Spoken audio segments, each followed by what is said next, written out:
Hi, and welcome to our pre-event interview for ALSC Mexico. I'm here with Philippe Grinstein, the CEO of CNW Global. Hi, Philippe, welcome. Hey, Megan, thanks for having me. Thank you for joining us. Philippe, your colleague Humberto Bastida will be speaking at ALSC Mexico on the panel Local Agility, Global Competitiveness, and Mexico's Path to Supply Chain Resilience. How is CNW reinforcing Mexico's resilience and its flexibility and competitiveness? Yeah, it's a great question. So Mexico is a bit of a tricky market because in some ways it acts as a feeder to the United States, but in more recent years it's also built OEM factories inside of Mexico and acts as a finished vehicle manufacturer. So for us, it's been setting a wide variety of services that can support both instances. In the first instance, where the tier one manufacturers might be in Mexico, we set up air freight solutions to bring tier two parts into Mexico via air, and then have those capabilities to also export into the United States, whether it be by truck, charter, hand carry, or whatnot. So on that side, we had that covered for a long time. But as we saw the shift of OEMs building inside Mexico, it became apparent we also needed to develop a lot of domestic services locally between tier one manufacturers to final OEM assembly plants. So that includes a little bit of a different flavor, more to do with sequencing and true final mile into OEM manufacturing. So for us, it's been expanding services beyond just air import, which was really relevant, I would say, 5, 10, 15 years ago. But lately, it's been a lot more finished vehicles being assembled inside Mexico. So more domestic transportation, which is usually trucking or the like.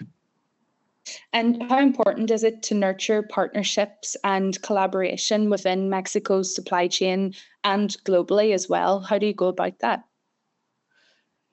Yeah, so it's CNW's philosophy basically to open our own brick and mortar shops in as many countries around the world as possible. So we try to keep everything in-house in terms of our master airway bills and our shipping solutions. So we're open in 49 different cities spanning across 29 different countries.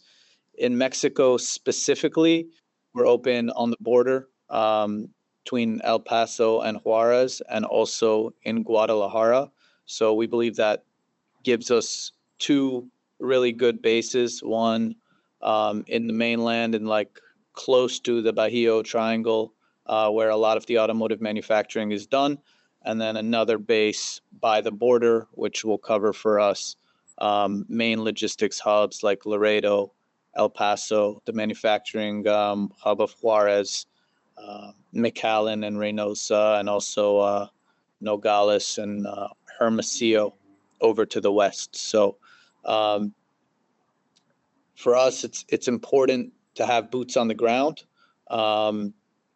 in as many places as possible so that we can pick up really quickly. As you know, automotive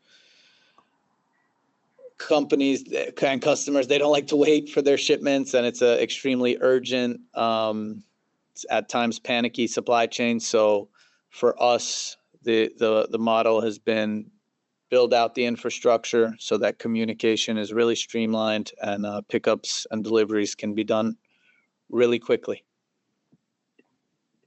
Yeah, definitely. And how can you stay ahead of the shift in production and logistics footprints in Mexico and future-proof Mexico's supply chain? Yeah, also a good question because it's extremely relevant in 2025 with all the tariffs and wars and global kind of shifts we have going on. So honestly, Mexico has been pretty protected by the USMCA trade agreements. And due to the vast kind of investment that's gone on in Mexico in the last 10 years. I mean, you have Ford, Honda, Toyota, you name it, they're here, and all the tier one suppliers are around them in Mexico. So no matter what's changing in the landscape, I don't think Mexico's going anywhere. The investment has just been too large.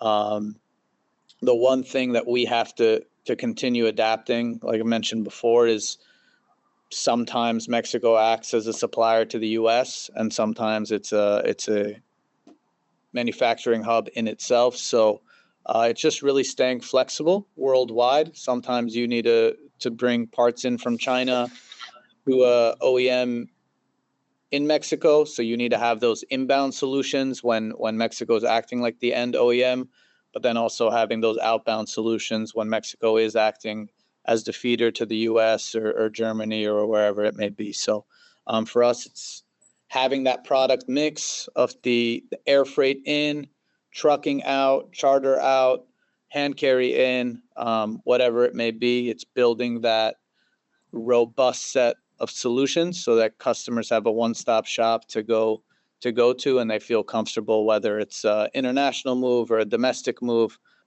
They know that they can count on CNW to deliver whatever they need anytime and reliably and efficiently. Yeah, definitely. Well, I think, as you said, with that flexibility, Mexico holds a lot of opportunity. Thank you so much, Philippe, and we're really looking forward to seeing CNW at ALSC Mexico. All right, thank you. I'll see you in a couple weeks.